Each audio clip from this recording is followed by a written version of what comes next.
Mix by P Bihari. हमारा रोना है ठीक नहीं कहीं अब पूछो ही नहीं हालो समाचार पहले बोले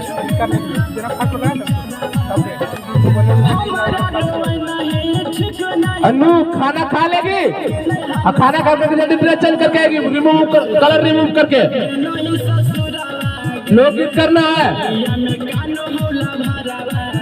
जब से छोड़ी के क्यों गे नहीं ससुराला गे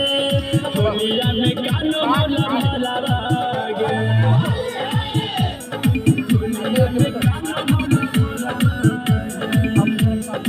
म्यूजिक बाय मंटू मनी। गुरुआ गणेश के जिंदगी में जान तू घोड़िए के नहीं जहरा गे गुरुआ गणेश के जिंदगी में जान तू घोड़िए के नहीं जहरा गे जब से छोड़ी के तू गे नहीं ससुरा गे होलिया में कानो होला भरा गे जब से छोड़ी के तू गे नहीं ससुरा गे